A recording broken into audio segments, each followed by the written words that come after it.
नमस्कार।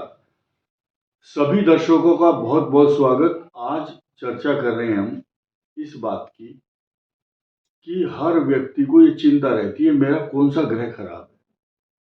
तो आपको किसी से पूछने की जरूरत नहीं है, अपने घर में ही एक छोटा सा गणित मैं आपको बता रहा हूं और हर व्यक्ति इसको जानने के बाद उसी ग्रह का मंत्र, उसी ग्रह का उपाय करे। और एक चीज ध्यान रखें, 21 डेज एक सीमा रखी गई है। 21 दिन अगर आप उसकी शांति करते हैं तो आपकी जो समस्याएं चलती है या जिसके कारण, जिस ग्रह के उपद्रव के कारण, साइड इफेक्ट के कारण जो आपको समस्या देखने को मिल रही है, उस पर विराम लगता है। ऐसा शास्त्रों का नियम है। अब हम जानते हैं कि ये 9 ग्रह हैं, यहाँ पर 12 राशियां भी हैं। अब 108 का अंक यहाँ लिखा हुआ है। 108 को याद रखना, सृष्टि में इससे बड़ा अंक नहीं है कोई, क्योंकि सृष्टि में 108 ही अक्षर हैं जातकों के, यानी कि 27 नक्षत्र हैं। एक नक्षत्र के 4 चरण हैं, यानी कि जो हम नाम रखते हैं बच्चों के, चूचे, चोला, अश्विनी, लीलू, लेलो, भरणी, आयु, ये कृतिका, ऐसे रेवती तक 108 नामों की श्रृंखला है। अब उन 108 नामों के बारे में जानना, कौन सा ग्रह खराब है, उसका कौन सा समय चल रहा है।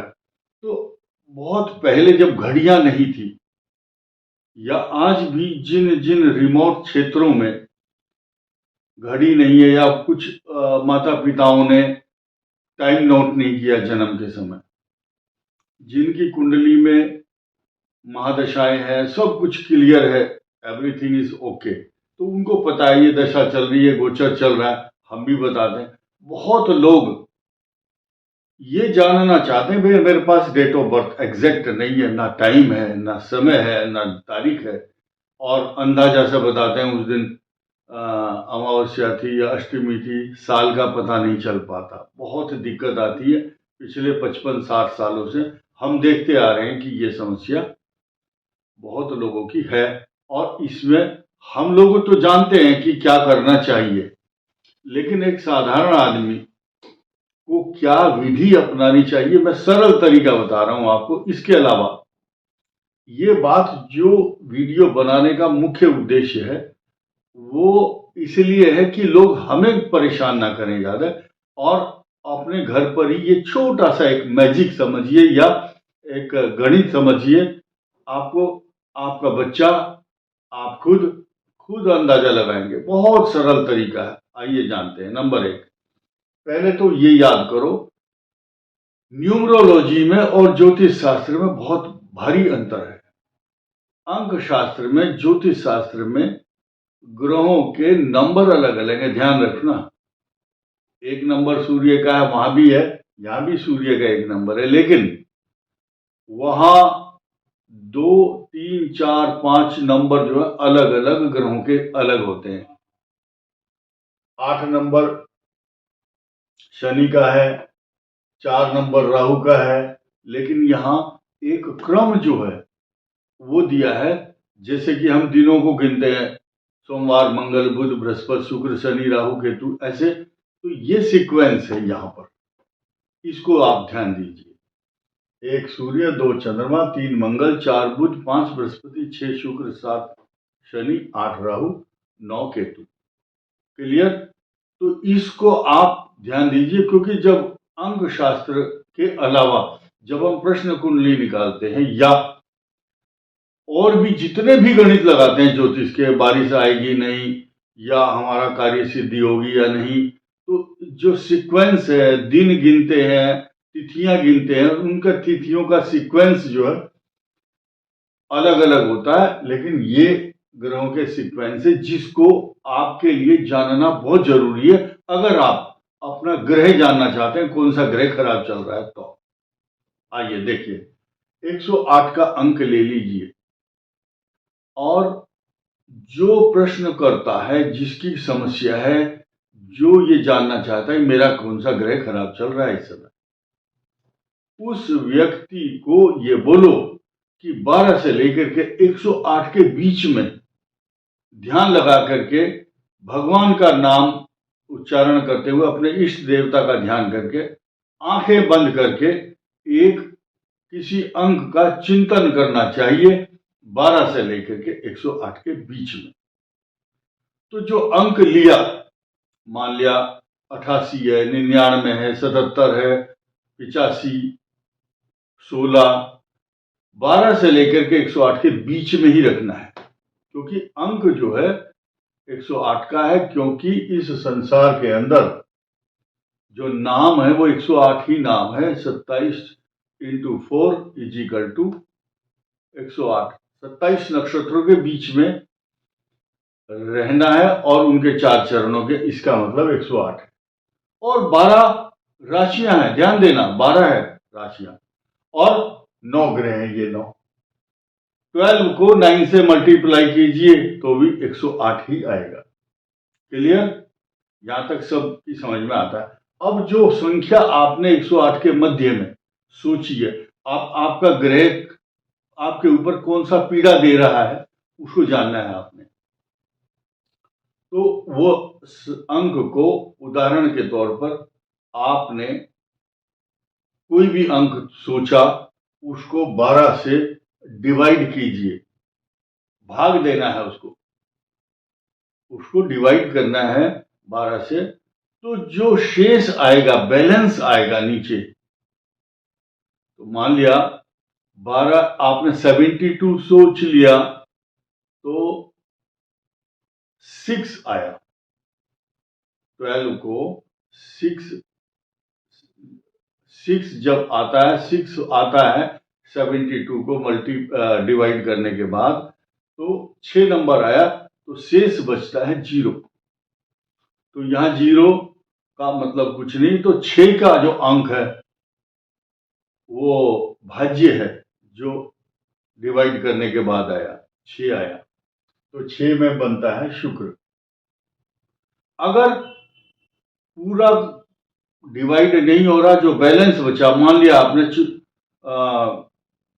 कोई ऐसा अंक सोच लिया, सपोज आपने सोच लिया 66, तो 12 से जब उसको डिवाइड करेंगे तो 12 5 जा 60 और जो बैलेंस बचा 6, तो फिर 6 आया तो भी 6 है, शुक्र है।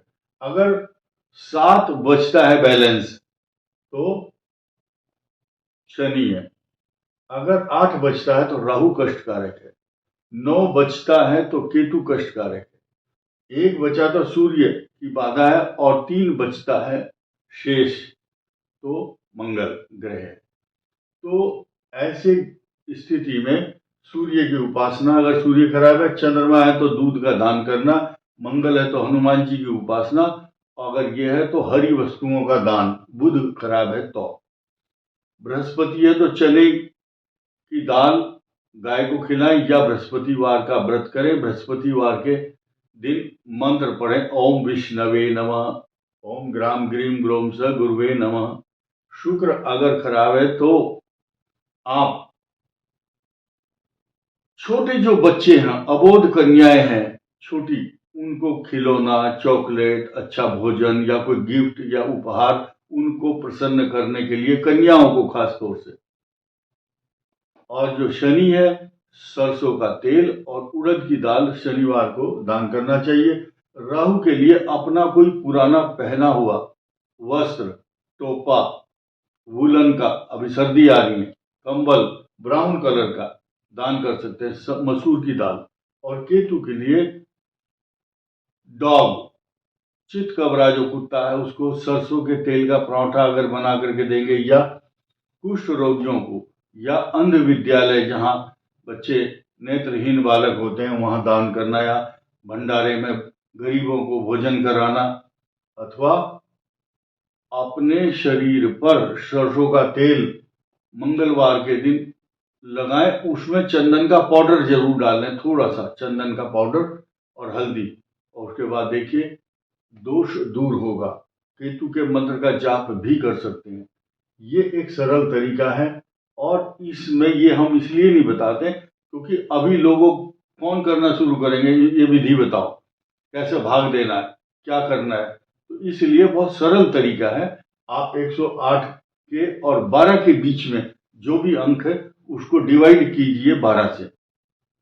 जो विभाजित संख्या आती है वो अलग है, अगर शेष जो बचता है वो उस ग्रह को आप ग्रहण कर सकते हैं। अगर पूरा का पूरा विभाजित हो जाता है तो साइड में जो जो डिवाइड करने के बाद जो संख्या आती है तो वो ही मानी जाएगी, वही ग्रह वही होगा संख्या, उसी का ग्रह आप समझिए वो खराब है। तो ऐसी स्थिति में जो व्यक्ति, अगर कोई भी ग्रह खराब है और आप मैथमेटिक्स में भी नहीं पढ़ना चाहते, आपकी समझ में कुछ भी नहीं आया, तो एक मंत्र है, गूगल में से या पुस्तक लीजिए, नवग्रह शांति का मंत्र है, एक एक मंत्र का नाम ले लो, ओम सूर्याय नमः, ओम चंद्रमसे नमः, लेकिन उच्चारण आपसे गलती से अगर खराब भी हो रहा है तो आप ये बोलो नवग्रह देवताभ्यो नमः, नवग्रह देवता है ये, उनको प्रणाम। तो ब्रह्मा मुरारी त्रिपुरांतकारी भानु शशि भूमि सुतो बुधश्च गुरुश्च शुक्र शनि राहु केतुः सर्वे ग्रह शांतिकरा भवन्तु, सर्वे ग्रह तुष्टिकरा भवन्तु, सर्वे ग्रह पुष्टिकरा भवन्तु। आप उन ग्रहों को हाथ जोड़कर नमन कीजिए। अब आप देखेंगे यहूदी, पारसी, जैन, सिख, जितने भी अलग अलग संप्रदाय हैं, कुछ लोग ऐसे हैं आदिवासी हैं जो अग्नि के उपासक हैं, कोई पेड़ की उपासना करता है, कोई सर्प की उपासना करता है, कोई बैल की, तो कई सारे संप्रदाय हैं। उनको तो ये पता नहीं है, वो भी जी रहे हैं इस संसार में। तो ग्रह नक्षत्रों में ज्यादा ना उलझ करके अपना सरलता से काम करो। लोगों को आज के समय में टाइम नहीं है, और हमने कई बार शॉर्टकट बताया कि विष्णु सहस्त्र नाम का फल मिल जाएगा, तो लोगों को शक होता है, बोले जी आप तो शास्त्रों का मजाक उड़ाते हो, अरे विष्णु सहस्त्र नाम कोई पढ़ेगा नहीं। भाई जिसके पास जितना टाइम है उस हिसाब से ही तो करेगा ना।